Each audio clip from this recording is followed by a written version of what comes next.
So the expansion draft is happening at the start of December. And Stephanie White is the coach of the Fever. And it's going to be interesting to see who they protect. So I made a video, and I think everyone kind of knew that the Indiana Fever were going to protect their starting five. Like, I think it's just a given that they're going to protect their starting five. And they're going to protect Kelsey Mitchell, obviously. No one knows what's going to happen with Kelsey Mitchell. She's going to be protected in court. If Kelsey Mitchell really wants to leave, she can leave. That's fine. That is absolutely, absolutely fine. Like, there's nothing forcing Kelsey Mitchell to stay in Indiana. If she wants to leave, cool. We all hope she stays. I really hope she stays. I think most people hope she stays. But at the same time, if she was dead set on leaving, no one can force her to play. They can kind of force her to stay on the roster, but no one can force her to play. But we saw this picture yesterday, and it is the Indiana Fever. It says here, new era, new energy, already making plans for next season. Nilissa, Lexi, Aaliyah, Caitlin Clark, Kelsey Mitchell, Temi Fagbenle. So it appears that these are the 6 players that Indiana are going to protect. And it also appears that they're going to core Kelsey Mitchell. So Temi Fagbenle is a restricted free agent. The funniest thing is that they could pay Temi Fagbenle or they could protect Temi Fagbenle and she can still leave. I still think that they're going to keep Temi. I think it's very, very likely to keep Temi. It's unlikely she goes. I'd say her contract, she's probably going to sign $120 a year. I'd say $120K a year might be about it. But Caitlin, obviously. Aaliyah, obviously. Lexi, obviously.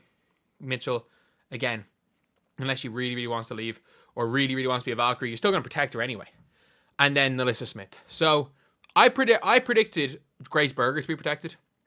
And my logic was, I thought, like, if you're the Valkyries, why would you go for Temi Fagbenle? Because there are better vets you're going to be able to get than Temi.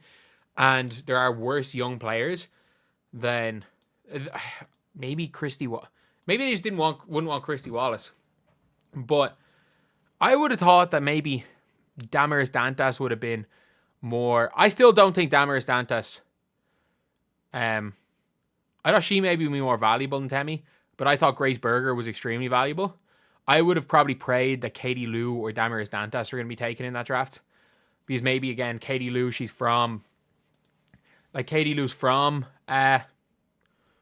California. They might go and just try to keep her, or try to get her, but you never know.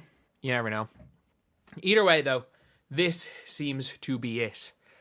And Indiana, new era, new energy, already making plans for next season. Like, what are you doing?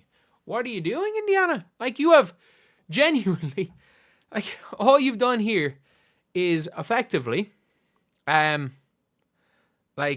leak this. But imagine if it's not this leak.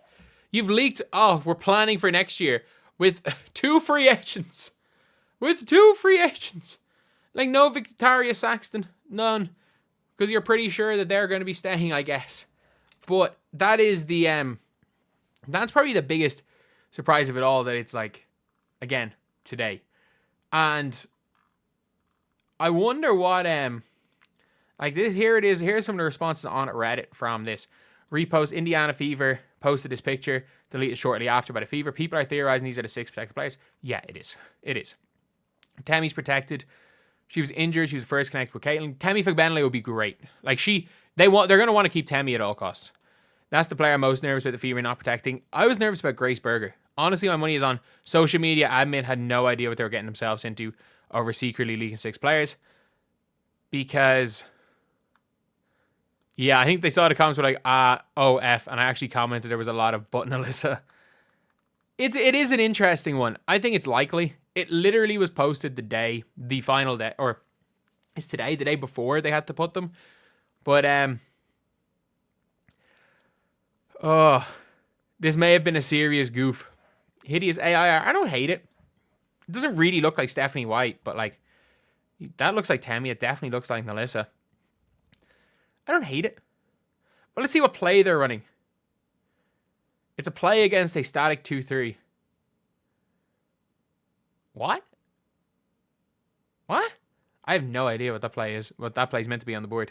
But so the Fever are going to protect Czech's notes. Their 6 most valuable players. Big if true. I don't think it means anything. While not my teams, I follow the Ace and Fever accounts because they do a good job promoting their teams. Fun accounts to follow. I think they pick players the most time in the court and saw how it's being interpreted and removed it. Did Temi play more than Dantas last year? Katie Lou started like half the year. Katie Lou started like literally half the games this last year. There's no way. There is no way that they played less than Katie Lou. Katie Lou started the first 8 or 9 games. And then Katie Lou started most of the games post Christy Wallace experiments. So it's a huge scoop. Indiana protecting the exact same players everyone thinks they should. Most people here don't want Nalissa. If you don't want Nalissa Smith to be protected, you don't want Satu. And I mean that. There is no Satu trade with no Nalissa Smith. Because they really need a power forward. Like, really, really, really, really need a power forward. So they basically, they need to, like, if there's no Nalissa trade, there's no Satu. Because, again, if Nalissa is not available for trade, then Satu Sabali is not going to be got because there's no good power forwards in free agency. Satu or Nalissa, at least has some potential, but she can come in as a replacement for Satu with the other assets they get, and they at least get something. But again, you just never know. You just never, ever know when it comes to when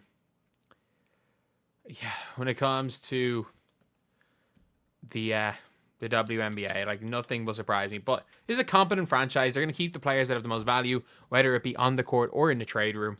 So let me know what you guys think. Do you guys think they should have kept Grace Berger? Maybe it's one of those situations where, like, the idea of Grace Berger is greater than the player Grace Berger. And I'm willing to admit that. Like, we all have it in sports.